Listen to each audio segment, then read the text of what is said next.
complete the stalled Centenary City project, Abuja, to realize its economic and development potential. Mr. President, you may wish to invite me to move the motion.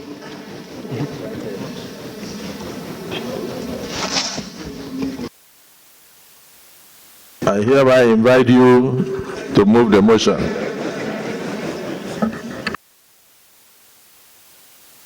Leader of the Senate, you may proceed to move the motion.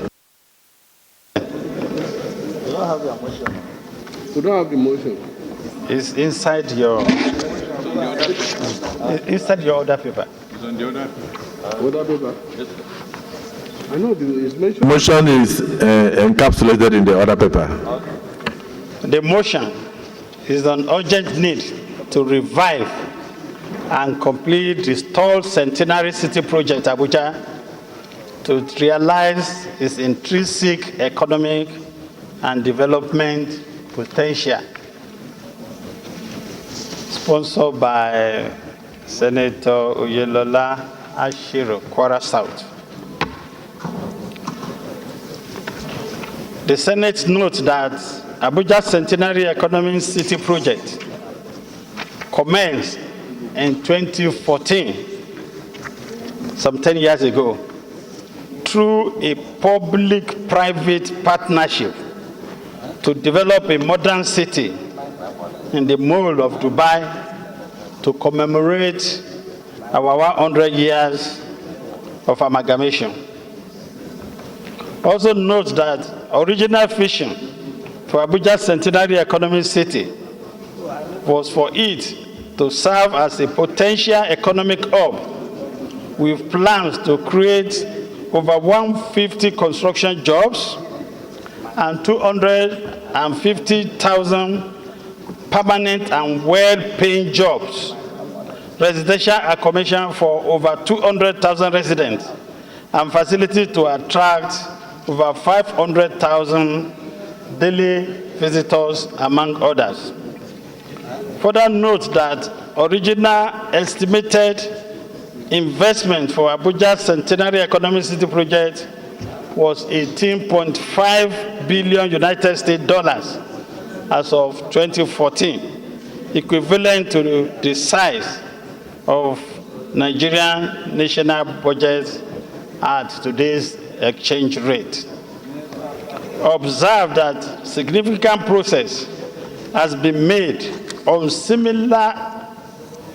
similarly ambitious $6 billion Eco-Atlantic City project in Lagos, a 25-kilometer land reclamation project with varied completed residential towers and 8-lane boulevard marinas, water treatment facilities, and power infrastructure, among others. Aware that Abuja Centenary City was designated as a free trade zone under the regulatory oversight of Nigerian Export Processing Zone Authority, without procedure to their statutory agencies like Federal Capital Territory, Investment Company IC, and Abuja Infrastructure Investment Center. Further observe that Abuja Centenary project has stalled for almost 10 years since the commencement, with developmental estimate of less than 7% of road construction and other critical infrastructure, as adjudged by the report of Independent Investigation Assessment in November 2023. This falls drastically short of expectation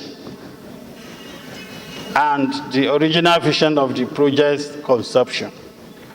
Concerned that there is ambiguity in regulatory and implementation between the concerned stakeholders, leading to neglect of Abuja Centenary Economic City Design's blueprint. Recognizing that reviving and completing Abuja Centenary City project will have immense benefits for Nigeria including job creation, elevating Nigerian profile as an attractive investment destination for foreign investment, tourism and events, and overall national development. Accordingly resolved to urge the Senate to set up an ad hoc committee on relevant agencies in the affairs of Abuja Centenary City project to urgently investigate the factors impeding the completion of the Centenary City. Specifically tasked the committee to review the original public-private partnership agreement and recommend amendments, if necessary, to facilitate smooth and expeditious completion of the project within a defined time frame. Urge the federal government to prioritize the revival of Abuja Centenary City project by providing appropriate support, resolving regulatory issues, and addressing any other impediments, giving us beneficial potential to the economy and people of Nigeria after 10 years of stalled project. I so submit. So before you end, in the body of the... I'm Senator Alin Dume, representing Borno South. First of all, Mr. President, I want to commend the Deputy Senate Leader for bringing up this very important motion, and it should be treated as such. Mr. President, the conception of the project was very laudable, and many Nigerians were looking up to it. Unfortunately, as he said, 10 years after launching it, we have not achieved any progress. It will be one of our great achievements if the 10th Senate can restart that project, which is very, very important. And looking around the world, it is such project that makes a city bigger, better, and beautiful. You hear or you see everywhere in Abuja, whether it's on your way to Kefi, Kaduna, Kogi, you see so many estates. But they are all developed in reverse order. What do I mean by that is that they build the houses first, scatteredly, some completed, some not completed, no roads, no water system, no security, no access, and you see estates all over Abuja. But without planning and execution, you see most of the estates as an extension of a slum where there is no plans. But we can correct that by starting with the Centenary City, which is private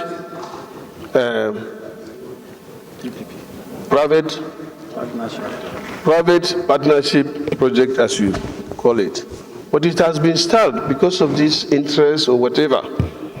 I agree solely that the committee on FCT, I don't think there's a need to have an ad hoc committee. I don't support this idea of any issue that comes up, you set up ad hoc committee. Why did we give the committees responsibility then? Our committees are based on capability of our colleagues. So unless the issue at stake cannot be properly placed, it's neither here nor there, then you set up an ad hoc committee. But since we have committee on FCT, I think they should be charged with that responsibility. Unfortunately, the chairman of committee on FCT is an expert. He was working in FCT all his life. And I think he's part of this scattered estate something. So now he can see the difference himself and make a proper this thing by finding out. In fact, now if you ask him why the ditch fell, he will be able to answer you because he was there as Director Treasury FCT. Having said that, Mr. President, I want to emphasize, if we do this and it takes off, it will be a big achievement to the 10th Senate. And by God's grace, if there is significant progress in that project, everybody will remember, or anybody that sees that project will also remember the 10th Senate. Let me conclude, sir, by giving an example. Cairo is in every aspect, level with Nigeria. I don't know whether you have gone to Egypt lately. There's what they call the New Cairo. And now they are doing the second phase, that is the new Cairo second phase. In New Cairo, you even have the military formation, police formation, 5-star hotels, 3-star hotels, shopping mall, estates of all class, high class and lower, in one place, outside Cairo. Now, it's been completed, and near occupation. The new third Cairo has everything, including new National Assembly, new presidential lodge, 5-star hotel, American city, Chinese city, within one environment. And it's, I think, about 15 to 20 kilometers out of Cairo, connected with speed train, that you can be in the old city in 10 to 15 minutes. Even the president is moving there. And let me say that it started 10 years ago exactly, because since he started it in 2014, and it's completed, and it was completed last year. So that means that the Centenary city, if we are serious, should have been completed by now. So I urge my colleagues to support this motion so that we make sure that this project takes off again, and to find out why did it not happen. Thank you. Well, distinguished colleagues, very good people of Kogi East. Your Excellency, I rise to support this motion, ably moved by the leader of the House. It is apt, and I believe that at the end of the day, we should be able to give all the necessary support to see that this motion passes the Senate. Having said that, Your Excellency, I want to make a little contribution if you so permit. Okay, thank you very much. Your Excellency, this is one of the cases of abandoned projects in Nigeria, and it is very, very sad. A lot of money has been injected into that project. And as it is today, for more than 10 years, the project remains abandoned. And the implication of that is that whatever money has been spent there, okay, is like a sunk fund that can never be recovered. Yes. But I want to believe that, given the economic viability of that project, we may have to go through the private sector initiative to continue with that project. As it is today, given the state of Nigerian economy, given the abysmal revenue base of Nigerian economy today, I don't think the federal government is in a position to inject any additional fund into that place. Okay? So I believe that the private sector should drive this process.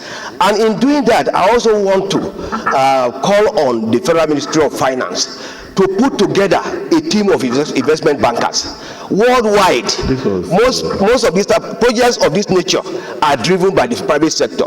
Okay, so if the Ministry of Finance can put together a team of investment bankers to come up with a package, okay, that will enable investors to invest in that project by way of ordinary shares and debt, I think it will be a good combination: debt and shares, ordinary shares and debt. Ordinary shares to those who are ready to invest by way of equity, and then thereafter debt by those who are ready to invest by way of debt funding. So, Mr. President, I want to believe that going forward, it is better for us to concentrate on the private sector. There is no way the Nigerian economy as it is today, there is no way the federal government can inject anything into that place. There are many other demands of the federal government that I believe are more urgent than this one. This one is a long-term project. This type of project is actually supposed to be self-funding. Okay, self-funding in the sense that it will, whatever fund that is injected into that place at a future point in time, the project will be able to pay back itself. The project will be able to pay back itself over a period. So it's not something that the federal government can wake up now, given the amount of money involved, and inject into that place. I don't believe the federal government has the capacity or even the willingness to do that. I believe it should be confined to the private sector, and that can be conveniently handled if we have a group of investment bankers, and the investment bankers, like I said earlier, can be put together by the Ministry of Finance with the support of the Debt Management Office. Thank you, Mr. President. Urgently investigate the factors impeding the completion of the Centenary City project in Abuja and recommend ways of reviving same. Those in favor of prayer 1 say aye. Those against say nay. The ayes have it. Prayer 1 is carried as amended. Prayer 2 specifically tells the committee, the ad hoc committee, to review the original public-private partnership agreement and recommend amendments if necessary. Of course, prayer 2 goes together with prayer 1. Those in support say aye. Those against say nay. The ayes have it. It goes mutantis mutandis. Prayer 3 urge the federal government to prioritize the revival of the Abuja Centenary City project by providing appropriate support, resolving regulatory issues, and addressing any other impediments given its beneficial potential to the economy and people of Nigeria after 10 years of stalled progress. Those in support of prayer 3 say aye. Those against say nay. The ayes have it. Accordingly, we hereby set up the ad hoc committee because of the seriousness of this project. We have a 7-man committee to look into the issue. The distinguished Senator Barau Jibrin, Deputy Senate President, will be the chairman of that committee. The distinguished Senator Solomon Lamilekon will look at it, will be a member. The distinguished Senator Sitangu will be a member. The distinguished Senator Orwell Onyezo will be a member. The distinguished Senator Titus Zam will be a member. Distinguished Senator Bomai, the chairman of FCT, will be a member, and distinguished Senator Tamboa, in charge of housing, will be a member.